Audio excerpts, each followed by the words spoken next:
Hi there, my name is Matthew Rowett with CRCC Asia. I'm a University Partnership Manager here, and this is my colleague Tao. And today what we are going to do is give you a brief, very brief background on Chinese history and culture, which, as you guys probably know, spans a whole long time, probably the longest documented history in the world. So today we do have an agenda for you guys, and we're going to start by bringing up our PowerPoint.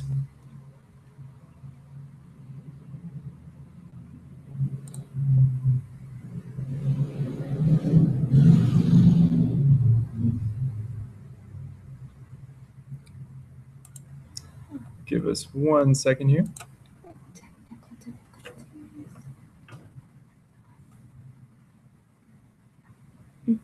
There we go. There we go. Okay, great. All right, guys, so a quick view of the agenda today. We're going to do a very brief introduction to China, speaking of the last empire, and then transition from dynastic rule, a very brief overview of contemporary Chinese history. And then we're going to go over the 4 cities that we have programs for, which is Beijing, Shanghai, Shenzhen, and Hong Kong. Now, we are leaving some time for questions at the end, but if you have any questions about any of our topics as we go through, please submit questions throughout the entire presentation and we'll address them at the end.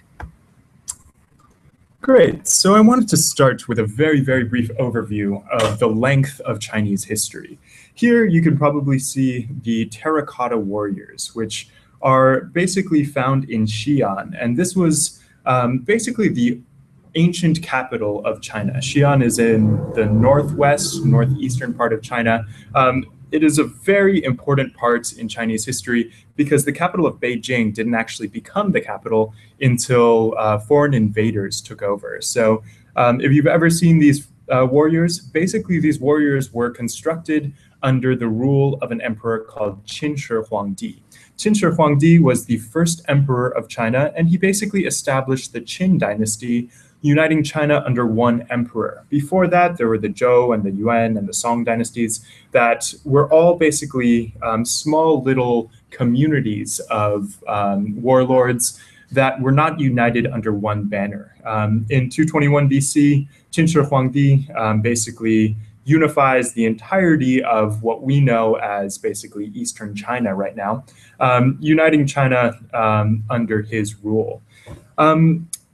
In terms of Chinese culture, when we think of Chinese, we usually think of what we call Han Chinese. The Han ethnicity is actually just one ethnicity out of a multitude of ethnicities in China. However, it does make up about 96% of the Chinese ethnic spectrum.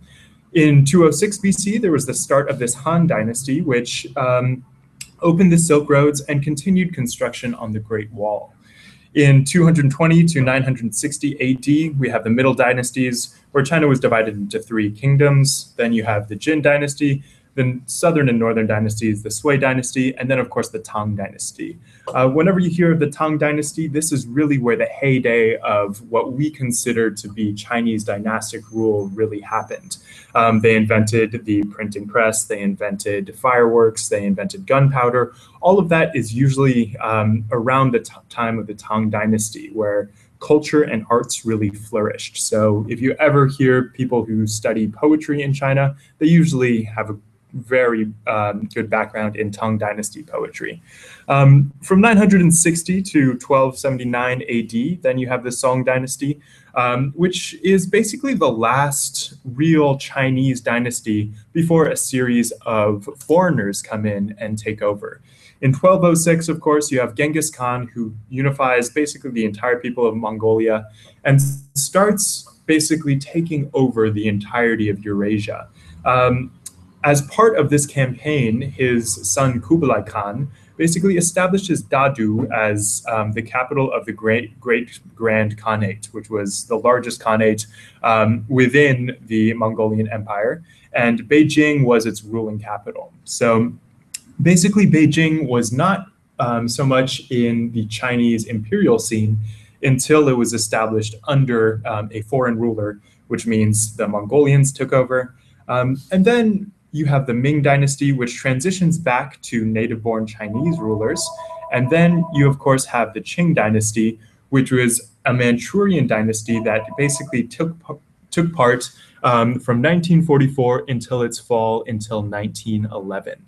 In 1911, you have the Republic of China, where Sun Yat-sen overthrew a lot of the old ideas that happened in China. And then that brings us to 1949 to the present, which is the People's Republic of China. And we're going to go into this in very, very brief detail. So basically, the start of the the fall of the Qing dynasty happened in 1911 because China was not really modernizing its armies. It was not modernizing its economy. It was still operating in a very traditional manner. The Empress Dowager, the Empress Siji, actually was blamed by her Chinese countrymen for basically focusing on building lavish palaces like the Summer Palace in Beijing instead of starting to modernize the entirety of China. When this happened, of course, in the 1800s, this led to the First and Second Opium Wars, where China, as a very weakened power, was basically put head to head against the British Empire. And what it comes down to is the Opium Wars really were about tea. When Marco Polo went over and then other traders kept coming over to China and Chinese trade was still flourishing through the Silk Roads, tea was a very, very important commodity to be traded. And the Chinese started to refuse to trade with the British because they had no real use for wool because, of course, their silk was vastly superior. Because of this, Britain started importing opium poppies into China and basically started an opium war to basically revamp their access to tea. In 1911, Sun Yat-sen, who was a Western-educated Chinese businessman, overthrew the dynasty with the support of hundreds and hundreds of thousands of Chinese people. Once the dynasty was overthrown, the Qing basically were completely shattered, and Sun Yat-sen tried to modernize the country. The problem with this was that there were many different warring factions. You had a guy named Yuan Shikai actually declare himself the new emperor of China. And basically what happened from 1911 to the early 1920s was what we know as the period of the warlords. After this brief tumultuous time, the Republic of China, under the banner of the Kuomintang, starts to unify China. And this takes a long time. But then, of course, the Sino-Japanese War happens. When this war starts, China is already extremely underprepared. And at this time, a young ruler called Chiang Kai-shek, who is a military general at the time, was extremely wary that communists were starting to take over the hearts and minds of the Chinese people. In basically the early 1930s until 1936, when the Japanese were basically still at the height of World War II, you had Chiang Kai-shek sign a peace agreement with the Communist Party to agree that they would turn against the Japanese and mutually cooperate against the Japanese invasion. At this time, the Japanese had already taken Shanghai. They were moving on to Chongqing. They were actually moving on to Kunming as well, way in the southwest of China. And at this time is also when the Nanjing Massacre occurred. After this time, you have the civil war, of course, between the communists and Chiang Kai-shek's men of the Kuomintang. And the Republic of China started to fail because it did not really have the support of the people. The support of the people was won by the Communist Party. And after the Long March, after the communists were drastically incapacitated by the Kuomintang, they basically recovered after a year-long march to the north. After this happened, then you have 1949 and New China. In the center of the picture there, you have Mao Zedong, who is the premier leader of what we call New China, or the People's Republic of China. And he basically revolutionized the way we think about communism. Communism in the past had been very oriented towards a very Stalinist or Leninist viewpoint, but Mao basically instituted socialism with Chinese principles. And because of that, he transferred China to either an industrial or agrarian society. So farmers were crucial, as well as people who were mechanics or engineers who worked basically for the betterment of new China. During this time, there were a few very important historical events. One of these was, of course, the Great Leap Forward, which was largely a failed attempt to modernize the Chinese nation. During this time, Chairman Mao, as well as the People's Republic of China and the Politburo Standing Committee members, they endeavored to modernize basically to rival America within 10 years. What this meant was industrial capacity, and industrial production increased, but of course the quality was greatly sacrificed, and ultimately this led to a lot of starvation. Because of this and other failed attempts, Chairman Mao in the late 1960s and early 1970s was basically losing power. And because of this, in 1962, he instituted what he called a series of constant revolutions. In 1966, he started the Cultural Revolution, which lasted all the way until 1976, which is a period of great turmoil for academics, for basically everyone in China who turned against the system and turned against anyone who was perceived as bourgeois or intellectual. So after New China basically went through this very rough period under Chairman Mao, the people within the Politburo Standing Committee realized that something had to be done. And one of the party cadres was a guy named Deng Xiaoping, which my colleague Tao will speak about in just a second here. But Deng Xiaoping was basically responsible for modernizing what we know as China today. That's a very, very brief overview of the long-standing history of China. If you guys do have any questions, feel free to write them down. I did study Chinese history extensively, so I hope I can answer your questions. But now we're going to move to the basically overviews of the cities. Here we have Beijing, which is the northern capital. As you probably understand from Chinese names, most cities are named extremely simplistically. Bei just means north, and Jing just means capital. And the northern capital really, as I said before, took its precedence in the Yuan dynasty under the Mongols. So under the Manchurians and under the Mongols is when the Beijing capital really flourished. As you could probably tell from this picture here, you see a gate that enters to the Forbidden City, in which is also called Tiananmen, basically the gateway to heaven. And inside the Forbidden City, you have alternate degrees of interiority. What that means is most Chinese cities are actually laid out in a very specific plan where you have the seat of the government taking place in a small square in the center of the city, and then around that, you have walls or ring roads that keep going extensively outwards. So in Beijing right now, I think they have 3 ring roads, and I think they're building 1 more. But basically, the entire city is centered around this Forbidden City. Of course, in Beijing, you also have sites such as the Great Wall of China, which is extremely important for just a very broad overview of Chinese history. As it started to be built around 700 BC, which was basically the very start of basically China separating itself from Mongolian and Manchurian invaders. It was not finished until the Ming Dynasty, which was around 1640s, 1650s. So that means that there was more time between the start of the Great Wall of China and the end of the Great Wall of China in terms of basically it being built and the entirety of Christian history, if that makes sense. My last little point is going to be Shanghai. Shanghai just basically translates in English as on the ocean or on the water. Shanghai was an extremely essential trading port.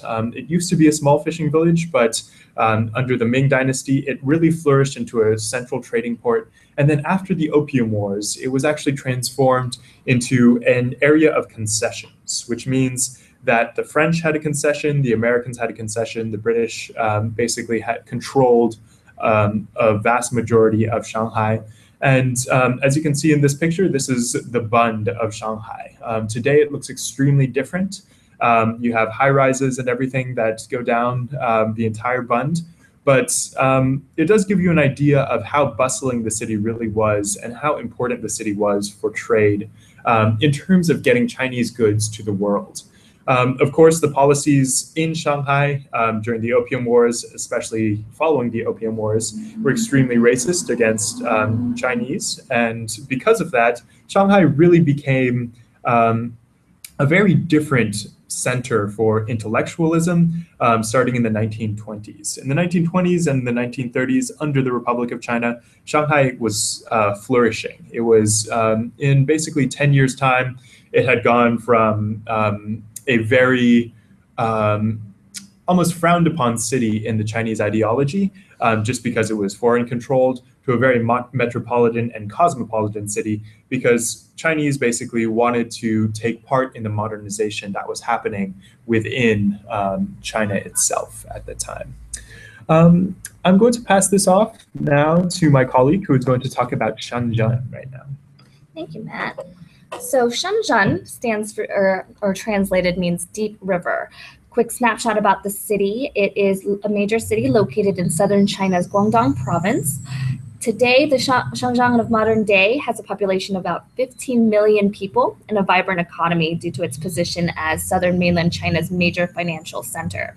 It's home to the Shenzhen Stock Exchange, and major investments flow into Shenzhen from both foreign investments and its Chinese citizens.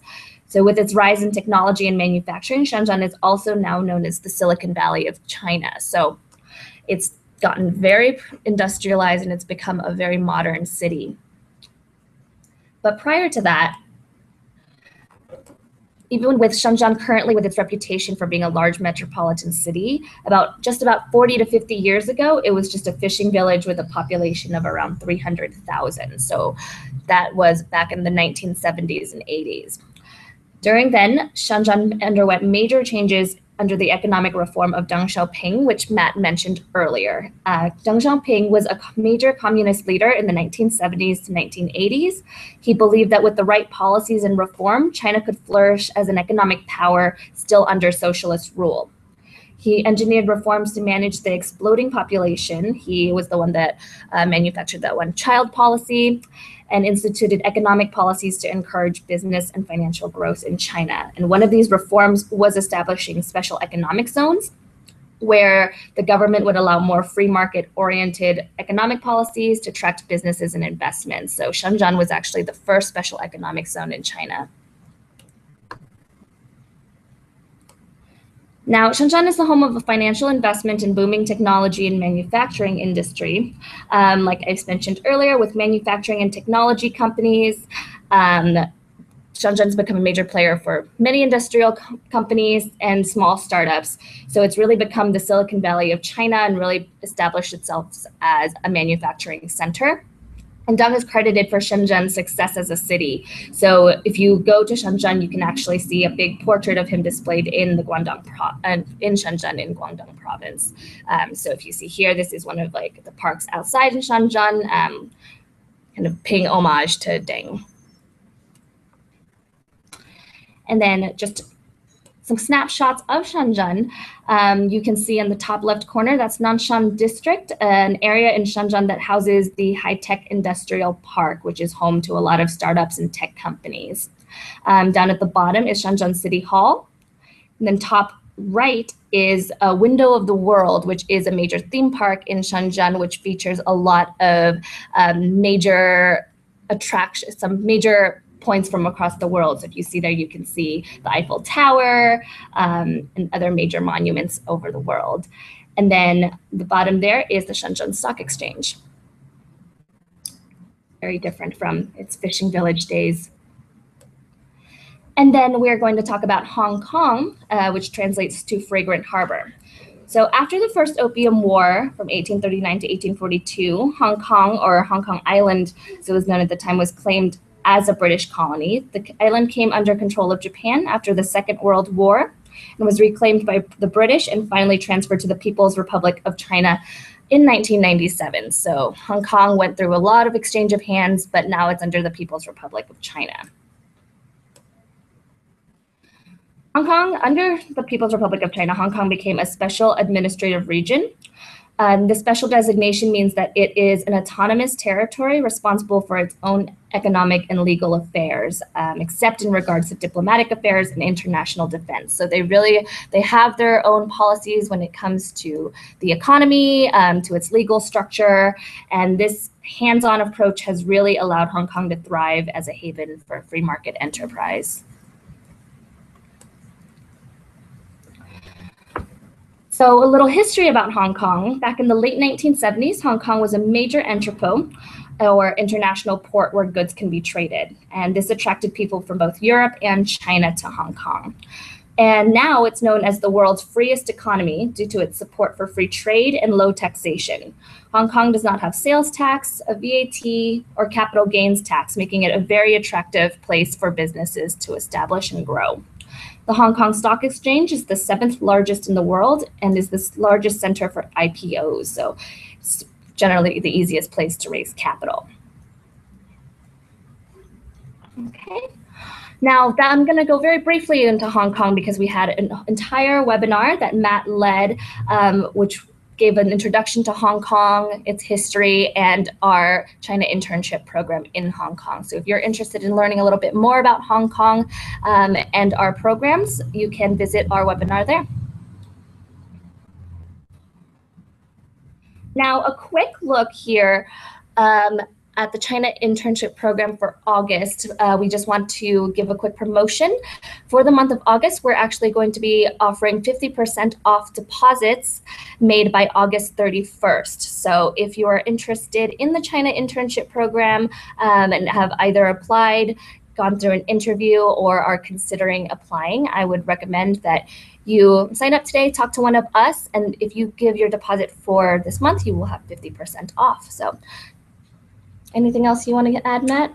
I think that's about it. To apply is extremely simple. All you have to do is go on our website at crccasia.com/apply, and the application only takes 15 minutes. So after that application is submitted, I will be reaching out to you to schedule an interview with me. And this interview is more of just an informal chat to decide whether or not we could provide a professional development service for you when you go to China. And this means that we talk about what types of internships we have available and really how best to serve your needs for a professional development program in China. Again, it is going to be 50% off. The deadline is August 31st, but this is a great way, even if you're not sure about going on to the program, if you pay this $150 deposit, it is non-refundable. However, it is transferable. So that means that you can go on any one of our programs in 2016, basically, if you sign up for the program this month, if that makes sense. I think that's all we have for today. For the website, you can always look us up at crccasia.com. We constantly have events happening that are posted both to our Facebook accounts as well as our LinkedIn alumni groups if you're a CRCC Asia alum. But basically, it was great to have you for this webinar. And if you do have any questions, feel free to let us know. Thank you and hope everyone is having a great day. Thank you for joining us.